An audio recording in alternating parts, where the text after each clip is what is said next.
নমস্কার। আজকে খুবই গুরুত্বপূর্ণ অনুষ্ঠান। অবশ্যই অনুষ্ঠানটিকে পুরো দেখুন। বিশেষ করে যারা জ্যোতিষের স্টুডেন্ট, প্রথম জ্যোতিষকে শেখার চেষ্টা করছেন, তারা অবশ্যই এই অনুষ্ঠানটিকে দেখে খুব একটা বেশি কিছু বুঝতে পারবেন না। তবে অবশ্যই দেখে রাখতে পারেন। দেখে রাখলে পারে কিছুটা আইডিয়া করতে পারবেন।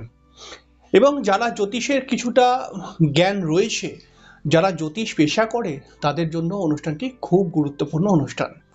এবং বহু মানুষ, বহু যারা জ্যোতিষ প্রেমী, এই সমস্ত মানুষদের একটি প্রশ্ন বহুবার আমাকে করেছে যে স্যার, ওভারল্যাপিং বিচারটা আসলে কি? তো আজকের আলোচনা আমার ওভারল্যাপিং বিচার নিয়ে। এই ওভারল্যাপিং বিচারটা আমাদের কলকাতার মধ্যে বেশ কয়েকজন জ্যোতিষী ছাড়া খুব একটা বেশি জ্যোতিষী কিন্তু এই ওভারল্যাপিং বিচারটাকে ইউজ করে না। কিন্তু এই বিচারটি, এই বিচার পদ্ধতিটি খুবই যুক্তিযুক্ত একটি বিচার পদ্ধতি। এবং এই বিচার পদ্ধতিটির অবশ্যই, এই বিচার পদ্ধতির মাধ্যমে যখন জোটক বিচার করা হয়, মানে জোটক একজন পাত্রপাত্রীর বিবাহ দেবার কথা বলা হয়, তখন কিন্তু এই বিচারটি কিন্তু খুব ভালো জায়গা নিয়ে আসতে পারে। মানে খুব ভালো, মানে বোঝা যায় যে এর বিবাহিত জীবনটা কি হতে পারে। তো যদি আপনি জ্যোতিষপ্রেমী মানুষ হন, যদি আপনি জ্যোতিষ পেশাই করছেন মনে করা যাক, তাহলে তো আপনার একটা ইন্টারেস্ট রয়েছে যে হ্যাঁ, ওভারল্যাপিং বিচারটি কি, এটা জানতেই হবে। তো অবশ্যই আপনাকে বলবো, আপনাকে যুক্তির সঙ্গে বুঝিয়ে দেওয়ার চেষ্টা করব। তবে অবশ্যই আমি অনুষ্ঠানের মধ্যে চলে আসবো। অনুষ্ঠানে আসার পূর্বে প্রত্যেকবার যে কথাটি বলে থাকি, আপনারা কিন্তু অবশ্যই আমার চ্যানেলটিকে সাবস্ক্রাইব করে বেল আইকনটিকে অবশ্যই ক্লিক করে দেবেন। একটি বিশেষ কথা বলে নেব অনুষ্ঠান শুরু করার আগে, যে সামনেই জানুয়ারি মাস থেকে আমি অনলাইন জ্যোতিষ কোর্স চালু করছি।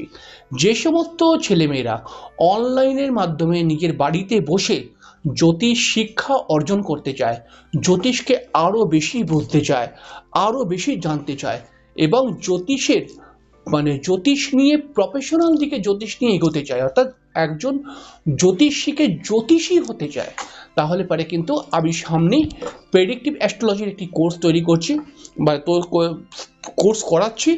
এবং আপনি এই কোর্সের মধ্যে জয়েন করে, হয়তো আপনি এমন হতে পারে যে জ্যোতিষ পেশা করবেন না, কিন্তু এই কোর্সের মধ্যে জয়েন করে কিন্তু আপনি অনেক ভালো ভালো জ্ঞান অর্জন করতে পারবেন। এবং আপনার এই জ্ঞান আপনার পরিবারের জন্য খুব ভালো কাজ করবে। তাই আপনি কিন্তু অবশ্যই যোগাযোগ করে নেবেন যদি আপনি শিখতে ইচ্ছুক হন। তো ওভারল্যাপিং বিচার আমরা জানি বিবাহের পূর্বে করা হয়ে থাকে। এবং ওভারল্যাপিং বিচারটি খুব যুক্তিযুক্ত বিচার, খুব একটি স্ট্রংলি বিচার। এবং ওভারল্যাপিং বিচার একজন পাত্রপাত্রীর বিবাহের ক্ষেত্রে খুব ভালো একটা কিন্তু দৃষ্টিভঙ্গি তৈরি করে। আমরা জানি যে যে কোনো পাত্রপাত্রীর বিবাহের সময় আমরা জোটক বিচার করে থাকি। এই জোটক বিচারকে অষ্টকূট বিচার বলা হয়ে থাকে। এবং জোটক বিচারটা করে আমরা দেখে নেবার চেষ্টা করি সেই জোটক বিচারে পয়েন্ট কত পাওয়া গেছে। বহু মানুষ রয়েছে সেই পয়েন্টের কিছু বুঝুক বা না বুঝুক, পয়েন্টটা একটু বেশি পেয়ে গেল 24 বা 22, তাহলে সেই জাতকটা মনে করে ব্যাস মোটামুটি তো রাজি, সবই রাজি, তো ক্যা করেগা কাজী, এরকম একটা ব্যাপার। তো এরা কিন্তু জানে না যে এই জোটক বিচারের যে বর্ণ, বর্ষ, না এই তারা, এগুলো যে পরপর আছে, এটার মানেটা কি, আসলে এটা কি বলতে চাইছে। তো এই দিকে আমি যাব না, এটাকে নিয়েও ভিডিও করতে হবে। তো অবশ্যই এটাও আপনাদের জানার একটি খুব গুরুত্বপূর্ণ বিষয় যে জোটক বিচারে এই যে অষ্টকূট দেওয়া হয়েছে, 8টি বিষয় বলা হয়েছে, এগুলো কি কি নির্ধারণ করে। তো এই জোটক বিচারের মাধ্যমে একটি পাত্র বা পাত্রী দেখার চেষ্টা করে, বা তাদের বাবা মা বা তাদের যাদের সঙ্গে পরিচয় রয়েছে, তারাই জোটক বিচার করে দেখতে চায় যে সেই পাত্রপাত্রীর মধ্যে কতটা সামাজিক মিল, কতটা শারীরিক মিল, কতটা আর্থিক মিল, এবং কতটা মানসিক মিল থাকবে। এবং এইটা যাতে থাকে, এই 4টি মিল যাতে থাকে এই পাত্রপাত্রীর মধ্যে, তার জন্য মনে করে যে জোটক বিচার একটি খুব ভালো মাধ্যম। এইটার মাধ্যমে আমি বুঝে যেতে পারবো। কি বোঝায় এটা কিন্তু জোটক বিচার মানে বোঝে না, মনে করে পয়েন্ট যদি একটু বেশি হয় 20 থেকে ওপরে, তার মানে এই সবকটি মিল রয়েছে।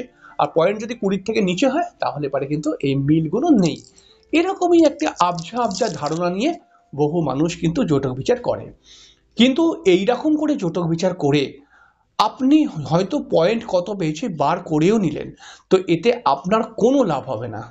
এবং আপনি যদি ব্যাপারটাকে না বোঝেন, তাহলে আপনি 32 পয়েন্ট পেয়ে যান, তবুও সমস্যা চলে আসতে পারে। তাহলে একটি প্রশ্ন আসবে যে আমি যদি 36 পয়েন্টের মধ্যে মনে করা যাক 14 পয়েন্ট পেলাম, 18 পাস, 36-এর মধ্যে 18 পেতেই হবে, তো 18 পেলে পাস, 18-র কম মানে 14 পয়েন্ট পেয়ে গেলাম, তাহলে কি আমার বিবাহ হবে, বিবাহ করা যাবে? তো সেখানে একজন অ্যাস্ট্রোলজার বলবে যে না, আপনার কখনোই বিবাহ করা যাবে না। কিন্তু যখন আমরা ওভারল্যাপিং বিচার করব, তখন কিন্তু সেই ওভারল্যাপিং বিচার আমাদেরকে আরও সূক্ষ্মতার সঙ্গে স্ক্যান করে বলবে যে হ্যাঁ, এখানে বিবাহ করলে কিন্তু খুব বড় একটা সমস্যা হবে না। তো আপনি ওভারল্যাপিং বিচারটাকে ভালো করে বোঝার চেষ্টা করুন। প্রথমে আমরা পাত্র-পাত্রীর যখন জন্মছক, মানে দুজনেরই জন্মছককে বিচার করতে, দুজনের জন্মছক দিয়ে আমরা জোটক বিচার করি। এই ওভারল্যাপিং বিচারের ক্ষেত্রেও কিন্তু আমাদের এই দুজনেরই জন্মছক প্রয়োজন হবে, এবং পাত্রের জন্মছক এবং পাত্রীর জন্মছক দুটোকে পাশাপাশি আপনারা রাখার চেষ্টা করুন। এবং পাত্রের লগ্ন, দ্বিতীয়, পঞ্চম, সপ্তম, অষ্টম, একাদশ এবং দ্বাদশ ঘর, এই এতগুলো ঘর কিন্তু বিবাহের জন্য খুব সহায়ক ভূমিকা পালন করে। কি কি বললাম? লগ্ন, দ্বিতীয়, তারপরে হচ্ছে পঞ্চম, তারপরে হচ্ছে সপ্তম, তারপরে হচ্ছে সপ্তম, অষ্টম, তারপরে একাদশ, এই একাদশ এবং দ্বাদশ ঘর, এই কটি ঘর কিন্তু বিবাহের জন্য খুব সহায়ক ঘর। তাহলে এই ঘরগুলোকে মার্ক করে নিন পাত্রের, পাশাপাশি একটি খাতার মধ্যে রেখেছেন। এই পেজটায় মনে করা যাক পাত্রের ছক, আর এই ছকটার মধ্যে, এই পেজটার মধ্যে মনে করা যাক এই হাতটা যেমন রয়েছে এটি পাত্রের ছক। তাহলে পাত্রের ছকে আমি এই জায়গাগুলোকে মার্ক করে নিলাম গোল কালি দিয়ে। এবার মার্ক করে দিয়ে দেখলাম, এই যে আমি এতগুলো ঘর দেখলাম, মানে লগ্ন, দ্বিতীয়, পঞ্চম, সপ্তম, অষ্টম, একাদশ এবং দ্বাদশ ঘর, মানে মোট আমি ছখানা ঘরের মধ্যে মার্ক করলাম। এবার দেখলাম ওই ছখানা ঘরের মধ্যে কোন ঘরগুলোর মধ্যে অশুভ গ্রহ বসে রয়েছে। তাহলে অটোমেটিক্যালি অশুভ গ্রহ যদি বসে থাকে, তাহলে ওই ঘর সংক্রান্ত প্রবলেম নিয়ে আসবে অশুভ গ্রহটি। এবার আমি পাত্রীর জন্মছকের মধ্যে চলে গেলাম। পাত্রীর জন্মছকেও কিন্তু ওই ঘরগুলোতে আমি মার্ক করে রেখেছি। এবার আমি দেখব ওই ঘরের মধ্যে কোনো শুভ গ্রহ আছে কিনা। কথাটিকে আরো একটু বুঝিয়ে বলি। মনে করা যাক পাত্রের জন্মছকের মধ্যে আমরা দেখলাম যে পাত্রের একাদশ ঘরের মধ্যে বা পাত্রের অষ্টম ঘরের মধ্যে বসে রয়েছে রাহু। তাহলে এবার আমি পাত্রীর জন্মছকের মধ্যে দেখলাম যে অষ্টম ঘরের মধ্যে কোনো শুভ গ্রহের প্রভাব আছে কিনা, অষ্টম ঘরে বৃহস্পতি আছে কিনা, অষ্টম ঘরের মধ্যে শুক্র আছে কিনা, এরকম আমি দেখলাম। তো আমি যদি এরকম পাই যে অষ্টম ঘরে একজনের অশুভ গ্রহ আছে কিন্তু আর একজনের অষ্টম ঘরের মধ্যে শুভ গ্রহ আছে, তাহলে পারে কিন্তু এটা নির্ধারণ করা যায় যে অষ্টম ঘরে অশুভ গ্রহ থাকার ফলেও পাত্রের, কিন্তু পাত্রীর যেহেতু নেই, পাত্রীর যেহেতু শুভ গ্রহ আছে, তাই এই অষ্টম ঘরের গ্রহটি পাত্র পাত্রীর মধ্যে বিবাদ তৈরি করতে পারবে না। এই বিষয়টা কিন্তু এরকম ভাবেই কিন্তু আমরা ওভারল্যাপিং বিচার দেখি সাধারণভাবে, বা এরকম ভাবে দেখা হয়, এবং এর বেশ কিছুটা যুক্তি রয়েছে। আবার মনে করা যাক যে পাত্রের সপ্তম ঘরটিকে আমি মার্ক করে নিয়েছি। পাত্রের সপ্তম ঘরের ওখান থেকে, মানে পাত্রের সপ্তম ঘর যেই রাশি পড়বে সেই রাশি থেকে মনে করা যাক শনি ট্রানজিট করছে। এবারে আমি দেখব পাত্রীর সপ্তম ঘর যেটি, সেই পাত্রীর সপ্তম ঘর থেকে কোন গ্রহ ট্রানজিট করছে। তাহলে আমি এইটাকে দেখেও কিন্তু ওভারল্যাপিং বিচারের কিছুটা ফলাফল তৈরি করে আনতে পারবো। যে সমস্ত স্টুডেন্ট বা যে সমস্ত জ্যোতিষপ্রেমী মানুষরা মনে করছে বিষয়টি খুব কঠিন বা জটিল, তো যারা দীর্ঘদিন থেকে করছে ওভারল্যাপিং বিচার, তাদের ক্ষেত্রে কিন্তু এটা কোনো জটিল ব্যাপারই নয়। আসলে ব্যাপারগুলো, জ্যোতিষের বিষয় হচ্ছে আপনি যদি বুঝে যান, তাহলে কোনো বিষয়ই আপনার কাছে জটিল লাগবে না। তো এইটাকে বলা হচ্ছে ওভারল্যাপিং বিচার, অর্থাৎ একজনের জন্মছকের উপরে আর একজনের জন্মছককে মিলিয়ে আমি বিচারটা করে দুজনের ফলাফলটা দেখছি, এবং আমার মূল উদ্দেশ্য যাতে এদের দুজনের মধ্যে মিল থাকবে কি থাকবে না এটা দেখা। এবং ধরে নেওয়া যাক যে আপনার অষ্টকূট বিচার বা জোটক বিচার আপনি করেছেন পাত্রপাত্রী, তো সেখানে আপনি কম পয়েন্ট পেয়েছেন। মনে করা যাক 36-এর মধ্যে 18 পাওয়ার কথা, সেখানে আপনি 14 পেয়েছেন। মনে করা যাক ওভারল্যাপের বিচারেও আপনার কিন্তু ভালো করে ম্যাচ আসছে না, তো সেক্ষেত্রে কি করা উচিত? তাহলে এরকম প্রশ্ন অনেকের হতে পারে যে সেক্ষেত্রে কি বিবাহ করা যায়? তো সেখানে উত্তর হচ্ছে সেখানে বিবাহ না করলেই ভালো।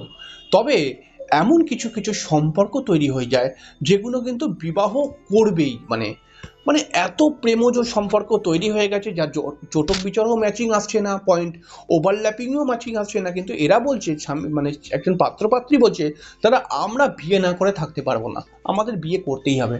সেক্ষেত্রে কিন্তু অবশ্যই নিজস্ব জন্মছকের প্রতিকার অবশ্যই প্রয়োজন।